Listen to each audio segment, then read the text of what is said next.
Welcome, I'm Kevin Anthony. Welcome to Storytellers, a masterclass, and I'm here with the lovely and talented Miss Roz White-Vincent. How you doing today? I'm good. I'm doing good. Look at now, first of all, that was just the intro, and we being all prim and proper, but Roz and I go way back, so we're going to keep it real. Now, y'all know I love the Lord, but I love to drink, so we sitting at a bar, and we're going to talk about tonight's incredible show. I'm so excited. Roz has recently relocated from Washington, D.C., and she's here in the good old New York, Harlem, the heart of Harlem at Billy's Black. So, you know, I appreciate you being here and doing this series. So one of the questions that I wanted to ask you is, when I say Storytellers, when I called you on the phone and I said, I want you to be a part of Storytellers, what came to your mind? You know, I started thinking about lyrics because my training is musical theater training, and we were taught to pay attention to the lyric, to start there, that's where the crux, the heart of the song, because they wouldn't have lyrics if that weren't the purpose. And so I started thinking about words, and that's what I think about when a storyteller comes to mind.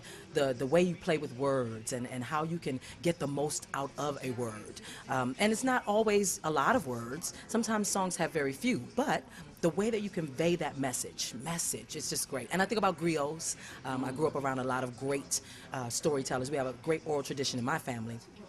People can tell a story and they will stretch it and change it, but that's the art of storytelling. Yes. And so I think about humor, I think about the delivery of a lyric. It's great for me. Love it. Who are some of your favorite vocal storytellers? Nancy Wilson, first and foremost.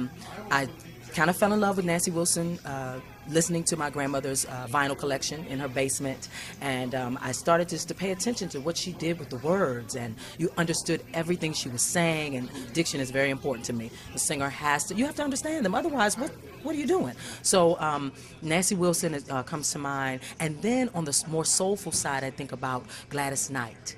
Because maybe it's not the same kind of diction, but it's very clear, and there's something in that voice that gives you the presence of whether there's sorrow, whether there's a great amount of love and passion, you just hear it. And so those two names come to mind right away. Now, you've been in the scene for a minute. You've done Broadway, you've toured, doing backup with some great artists, you've been an artist yourself. What would be, you know, and I love this question, what would be the perfect gig? What would that look like for Roz White-Vincent? The perfect gig? Well, I am recently married, and I got that name right, didn't I? You sure did. And my husband Gary and I are developing a show of great duets, and I think that would be my perfect gig, to see that go as far as it could go to television. I always think of it as like a Sonny and Cher variety show kind of thing, where it could have a long life, because you know Broadway's great, but you know the show closes. So if it could have a TV life and then go into syndication and then on TV Land, and you know that would be great. So that's my perfect gig, with my husband singing great duets. So I give you a little bit of warning of this, because I really love this particular question. And I could have let it go on a little bit longer before you answer, but I love this question, so I really want to get to the meat of it. If you had to sing one last song, one final song, and you could never utter another note again, what song would that be? Well, I have a dear friend and brother named William Hubbard, who is a songwriter, and he wrote a song with me in mind called Family Reunion, back in the day when we used to sing in a group called Total Experience. And it's such a beautiful song, and it talks about what happens when we pass over to the next side and not to be sad. And if I had to sing one last song, I think that would be it, because then it would be a message to my friends to not be sad, my family, that we're going to see each other again. And I get to sing one of my best friend's songs. So that's the one. Okay. So you got a number of people that are coming tonight. You know, it's family. Tonight you put together a show, some music that you selected. What was the base, you know, the bottom line of like, and why you put this particular show together, and what is the message, if there is a message in tonight? I am a person who wakes up in the morning with about 1 million ideas, and this show is a part of one of those millions of ideas. It's called The Jazz and the Blues in My Soul. And it started as an idea for a one-woman show, and so I have those three influences are the biggest.